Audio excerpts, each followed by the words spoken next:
So now that we've covered the introduction to scripting in Unity, it's time to start breaking down the different topics that you would find, and you're going to need to know about the different scripting files that we can create to make different game objects. And so the very first one is variables. Variables are a powerful way to keep track of information and to change information as needed. So let's go ahead and create a script file named variables, and then we're going to add this to a game object and then look at the actual example here. So back in our assets, we have our script folder from last time. I'm going to go ahead and double click on that. I'm going to go ahead and right click. I'm going to create a C# script. I'm going to label this or name this C# script variables.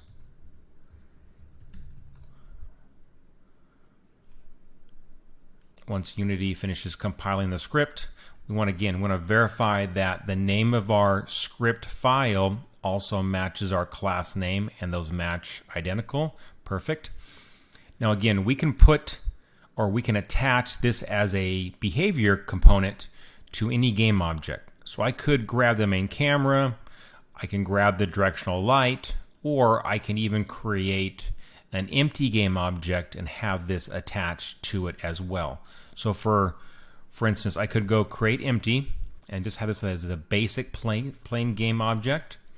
And then I'm going to take this variable script and I'm going to drag and drop it here into the inspector. That's letting me know that it's been attached to that game object.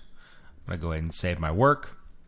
And then I want to go ahead and open this up in the Visual Studio so we can actually create our variables for today. So now that Visual Studio has opened up, it's given us some starting code to work with here. The first 3 lines here, where it's using different namespaces, we'll cover that in a different video. But what's most important is what's inside here, starting from line 5 all the way down. And so this is our public class for variables using the mono behavior. And Unity has given us 2 starting methods. Now, methods we'll cover on a different topic as well. But these are what Unity needs in order to run this script. If things are starting, all of our statements in C# will run here first when it runs this behavior script for the first time, and then the update method will run, as it says, once per frame. But where do variables come into play? Variables can be used in a variety of different locations. For this class, for variables, you want to put all your global variables, the ones that this class will use at any given time, you're going to put these up here and declare them at the very beginning. So I'm going to put my cursor after this curly bracket, and then I'm going to hit the enter key to create a new line return. It's always good to add a little bit of extra white space. It helps for readability. And what's in green, those are comments. So what I could do is put a comment here. So declaring variables, and then we're going to go through a couple different examples. These are the ones that you're going to see quite a bit as you're learning to program for your games. The first one is your whole numbers. So 0, 1, 2, 3, maybe -1, -2, -3. And this data type is called an integer. When you declare a variable of type integer, depending on how you want to use this, you've got public and private access modifiers. These are things that allow you to modify this variable directly or indirectly, depending on if it's a public or private. And it also depends on how we're going to create our variable as well. And so if this was a public variable, so a public integer, you're going to write the word public, followed by the data type, so int for integer, and then the name of the variable. So for instance, a whole number could be a score. Maybe your character needs to collect some items and you're keeping track of that information. That would be a whole number. And we can call this score. Normally, you'll see that other programmers will start this as a lowercase s for score and then assign, say, the starting value of 0. That's one way to go about this. Unity has their own naming convention where they have any public variables start with a capital letter. For instance, like this. Now, if I wanted to make this a private variable where I didn't want any other method or class to modify the data directly, that would be considered a private variable. And to make a private variable with the name of score, you would use the access modifier private followed by the int, and then to declare the variable name, private variables usually start with an underscore followed by a lowercase letter first, and then I can create that as score. Now, because even though these have the name score, they're using different spellings to create these variables. And by doing so, these are two different variables that I can use at any given time. And that's how I would make a public versus a private variable. Now later on we'll cover different topics of where you would use private versus public, but you always want to provide the access modifier in your code to keep it clean. And so for right now, I'm going to go ahead and remove that private example. The next one that you're going to come across are what they call strings.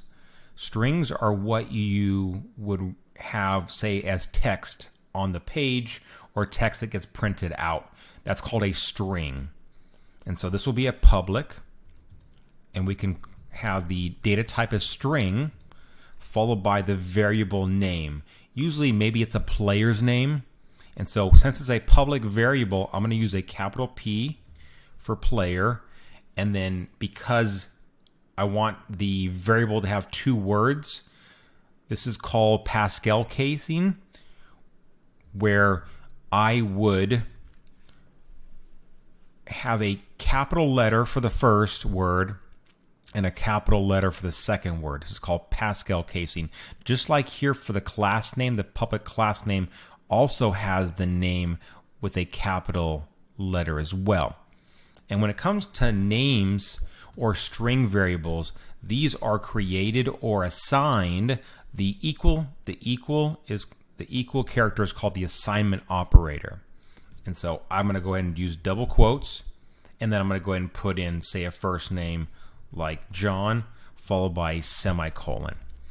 And these, again, these are what they call statements. Each line of code in C# is called a statement, and each statement is ended by a semicolon. That's different from a method. You do not close a method with a semicolon. Sometimes I've seen students where they'll put a semicolon at the end of the method. This is wrong. Or they may have that semicolon somewhere else in the method, and this is not correct. So I'm going to go ahead and remove that. So we have our integer or whole numbers, string variables. You may also come across floating values. That would be your numbers that have a decimal value, say as a price. Maybe you're in a shop and that shop has a value of $19.99. You want to be able to have this as a float variable. And so if I was to make this public, I'll use the word float, and let's say it's going to be the amount. So capital A for amount, followed by the equal sign for assigning, and let's say it's $19.95. You want to always end your float variables with the letter F. That signifies that this is a float value. Whether it's, say, it's 19.00 or 19.95, always want to put the F that denotes that specific amount in that variable, and that way it's easy and readable for the next person that may read your code. The other variable that's very popular that you'll see quite often is the bool or boolean. This is in relationship to a true or false. So public and then bool.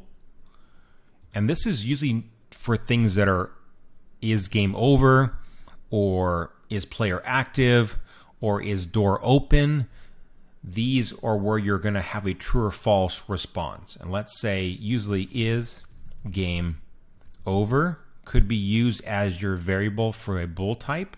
And let's say its value is either true or false. So one or the other. And then lastly, the last variable that you would see quite often is that you're trying to access information for other game objects in your particular scene. And this could be a public, this could be a game object, and then this could be the, say, the player object that you're trying to reference. Now, in terms of why wouldn't I have this equal to something, because we're making this a public access modifier, we can assign the specific game object inside of Unity as the inspector and put that into place. Or we could, if this was a private game object, then we can get that game object here in the start method and then assign that later on. And so here's an example of all the types of variables that you would encounter quite often. These are all public variables, which are going to start with a capital letter. And then if you have variable names that have more than one name in the string there, followed by a capital letter as well. So player name or is game over, you want to capitalize each letter. And this is different from, again, the private variable, where if you have a private variable, this is where you would then have this as a underscore. So if I was to say a bool, a private bool, and I'm going to go underscore is player and then active, and this could be set to true. If the player's playing, they're active, and they're set to true as well. It's a good idea to always assign your variables with a default value. That way they already are initialized. If for some reason you happen to create a variable and you've not assigned it by default, usually it'll put in a set value. So all your integers will be 0. All of your floats will be 0. All of your booleans will be set to false. And that way they're pre-initialized for you. And it's a good idea to go ahead and initialize them right away and have them ready to go.